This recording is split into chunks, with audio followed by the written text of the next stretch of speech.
ఇవాళ మోహన్ బాబును అరెస్ట్ చేసే అవకాశం కనిపిస్తుంది. ముందస్తు బెయిల్ పిటిషన్ను హైకోర్టు కొట్టివేసింది. హైకోర్టు నిర్ణయంతో దూకుడు పెంచారు పోలీసులు. మోహన్ బాబు అరెస్టు తప్పదంటూ సిపి సుధీర్ బాబు ఇప్పటికే హెచ్చరించారు. నిన్న మరోసారి పోలీసులను ఆశ్రయించారు మనోజ్. విష్ణు సహా మరో 6గురిపై ఫిర్యాదు చేశారు. వారితో ప్రాణహాని ఉందంటూ ఫిర్యాదులో పేర్కొన్నారు మనోజ్. ఇక మొత్తం మీద ఇటు మోహన్ బాబుకు మాత్రం తెలంగాణలో హైకోర్టులో చుక్కెదురైంది. విలేకరుపై దాడి ఘటనలో మోహన్ బాబు వేసిన ముందస్తు బెయిల్ పిటిషన్ను హైకోర్టు కొట్టివేసింది. జల్పల్లిలోని తన ఇంటి వద్ద జర్నలిస్టుపై దాడి కేసులో మోహన్ బాబు నిందితుడిగా ఉన్నారు. ఈ కేసులో ముందస్తు బెయిల్ కోరుతూ ఆయన తరపు లాయర్ హైకోర్టులో వాదన వినిపించారు. ప్రస్తుతం మోహన్ బాబు తిరుపతిలో ఉన్నారని, గుండె నరాల సంబంధిత వ్యాధులతో బాధపడుతున్నారంటూ న్యాయవాది ధర్మాసనం దృష్టికి తీసుకువచ్చారు. అయితే అందువల్ల ముందస్తు బెయిల్ ఇవ్వాలంటూ వాదనలు వినిపించారు. మరోవైపు మోహన్ బాబుకు ముందస్తు బెయిల్ ఇవ్వద్దంటూ అదనపు పబ్లిక్ ప్రాసిక్యూటర్ వాదనలు వినిపించారు. ఇరు వర్గాల వాదనలు విన్న హైకోర్టు ముందస్తు బెయిల్ పిటిషన్ కొట్టేసింది. ఇక మొత్తం మీద 10వ తారీఖు నాడు చోటు చేసుకున్న ఘటనలో కేసు అయితే నమోదైంది. న్యూస్ కవరేజ్కి వెళ్ళిన జర్నలిస్టుపై మోహన్ బాబు దాడి చేశారు. దీంతో జర్నలిస్ట్ తీవ్రంగా గాయపడ్డారు. పోలీసులు దీనిపై హత్యాయత్నం కేసు నమోదు చేసిన సంగతి తెలిసిందే. ఇక దాని ప్రకారం నోటీసులు కూడా జారీ చేశారు. ఈ కేసులో ముందస్తు బెయిల్ మంజూరు చేయాలని, అరెస్టు తదుపరి దర్యాప్తు చేయకుండా పోలీసులను ఆదేశించాలంటూ మోహన్ బాబు హైకోర్టులో పిటిషన్ దాఖలు చేశారు. దీనికి సోమవారం హైకోర్టులో జస్టిస్ లక్ష్మణ్ ఈ పిటిషన్పై విచారణ జరిపారు. మోహన్ బాబు తరపు న్యాయవాది తన వాదనలు వినిపించారు.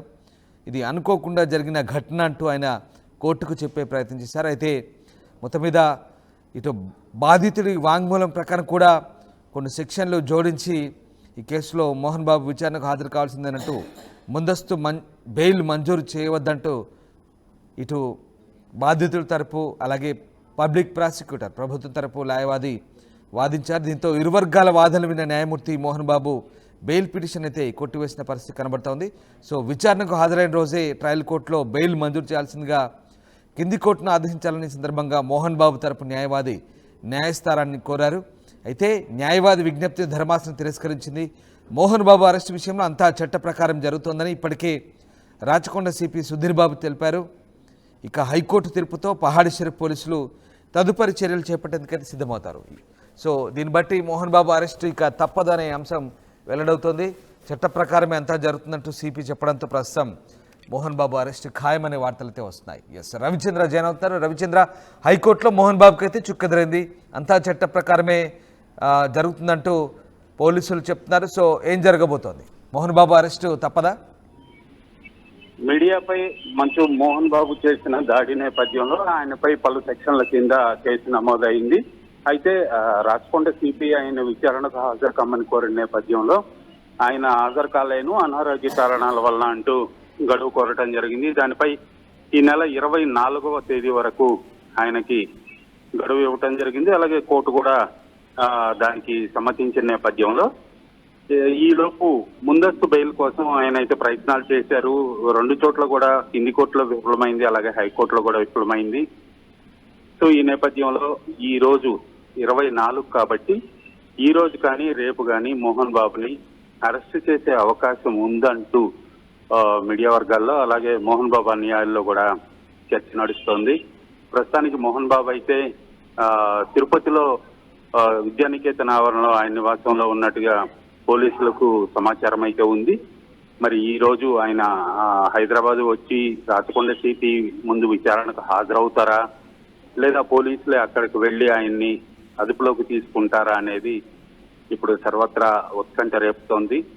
మరికొద్దిసేపట్లో అయితే దీనిపై ఒక క్లారిటీ వచ్చే అవకాశం ఉంది. ఆయన హైదరాబాద్ వస్తున్నారా లేదా పోలీసులే అక్కడికి వెళ్తున్నారా అనే దానిపైన. Ramdas. Right, yes, thank you Ravichandra. So Mohan Babu arrest చేయొద్దు, అలాగే బెయిల్ ఇవ్వాలంటూ మోహన్ బాబు వేసిన ముందస్తు పిటిషన్ అయితే హైకోర్టు తోసిపుచ్చింది. ఈ నేపథ్యంలో అంతా చట్ట ప్రకారమే ఇక జరుగుతుందంటూ పోలీసులు కూడా చెప్పారు. హైకోర్టు నిర్ణయంతో దూకుడు పెంచారు. మోహన్ బాబు అరెస్టు తప్పదంటూ ఇప్పటికే సిపి సుధీర్ బాబు వెల్లడించారు. దీంతో మరోసారి మోహన్ బాబు అరెస్టు వార్తలు అయితే ప్రస్తుతం చక్కర్లు కొడుతున్నాయి. ఇటు మనోజ్ మరోసారి పోలీసును ఆశ్రయించారు. విష్ణు సహా మరో 6గురిపై ఫిర్యాదు చేశారు. తనకు ప్రాణహాని ఉందంటూ మనోజ్ పేర్కొన్నారు. బట్ ఇక్కడ మోహన్ బాబు మాత్రం జర్నలిస్టుపై దాడి ఘటనకు సంబంధించి పూర్తిస్థాయి ఆధారాలు సెక్షన్లు ఆయనకు వ్యతిరేకంగా ఉన్న నేపథ్యంలో ఆయన అరెస్టు తప్పదంటూ వస్తున్న వార్తల నేపథ్యంలో మోహన్ బాబును అరెస్ట్ చేయబోతున్నారని తెలుస్తోంది. ప్రస్తుతం అతను తిరుపతిలోని విద్యానికేతన్లో ఉన్నట్టుగా చెప్తున్నారు. బట్ మోహన్ బాబు హైదరాబాద్ వస్తున్నారా లేదా ఇక్కడి పోలీసులు అక్కడికి వెళ్ళి అతన్ని అదుపులోకి తీసుకుంటారా, ఏం జరగబోతుందని మాత్రం ఆసక్తి రేపుతోంది.